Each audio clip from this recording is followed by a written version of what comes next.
छोटा झरना है, वह थोड़ा रास्ता ठीक है।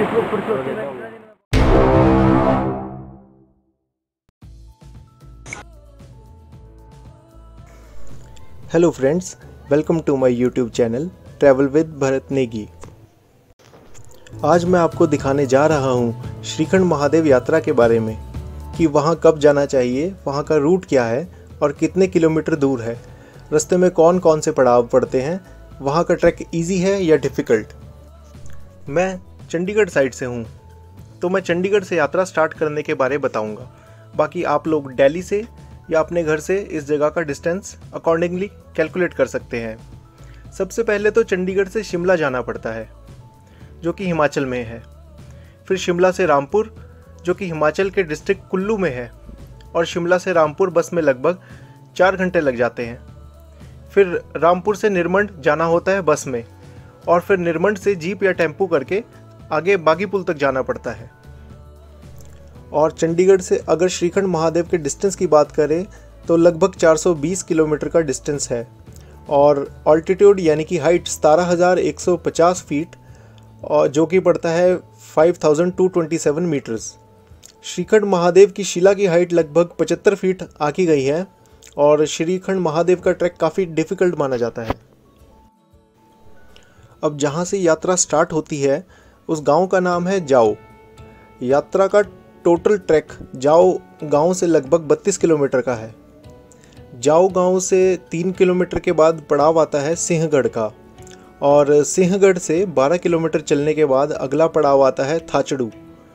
फिर थाचड़ू से 3 किलोमीटर चलने पर काली टॉप नाम की जगह आती है, और काली टॉप के बाद अगला पड़ाव आता है भीमद्वार का। फिर भीमद्वार से 2 किलोमीटर चलने के बाद आता है पार्वती बाग, और लास्ट में 5 किलोमीटर चलने पर फाइनली श्रीखंड महादेव आ जाता है।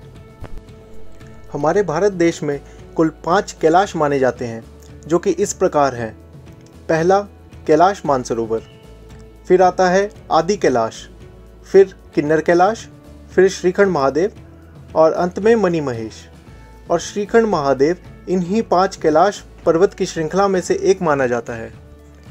ज़्यादातर ये ट्रैक का हिस्सा साल भर में लगभग 2 हफ्ते के लिए खुलता है।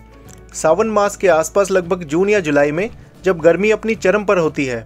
ऐसा इसलिए किया जाता है क्योंकि लास्ट का जो ट्रैकिंग का हिस्सा है वो सारा बर्फ़ से ढका होता है, वहाँ चलने तक के लिए भी जगह नहीं होती। लगभग 2014 से ट्रैक की जो जिम्मेवारी है वहाँ की लोकल एडमिनिस्ट्रेशन के हाथ में है, जिसमें कि ट्रैवलर्स को अपना रजिस्ट्रेशन सिंहगढ़ में ही कराना होता है। श्रीखंड महादेव के पहाड़ के राइट साइड में किन्नर कैलाश पर्वत है, और लेफ्ट माउंटेन जो है वो ग्रेट हिमालय नेशनल पार्क के साथ उसे जोड़ा जाता है। अब मैं आपको यहाँ से जुड़ी एक दंत कथा के बारे में बताता हूँ, जो कि इस प्रकार से है कि एक बार भस्मासुर राक्षस ने घोर तप किया और शिवजी भगवान को प्रसन्न कर वर मांगा कि वो जिसके भी सर पर हाथ रख दे वो भस्म हो जाए, और इस वरदान को भस्म कंगन भी कहा गया। जब ऐसा वरदान भस्मासुर राक्षस को मिला तो वह अहंकार से भर गया, और उसने शिवजी पर ही वरदान इस्तेमाल करने की सोची। ये देख शिवजी भगवान वहाँ से अंतर्ध्यान हो गए और छुपने के लिए स्थान ढूंढने लगे।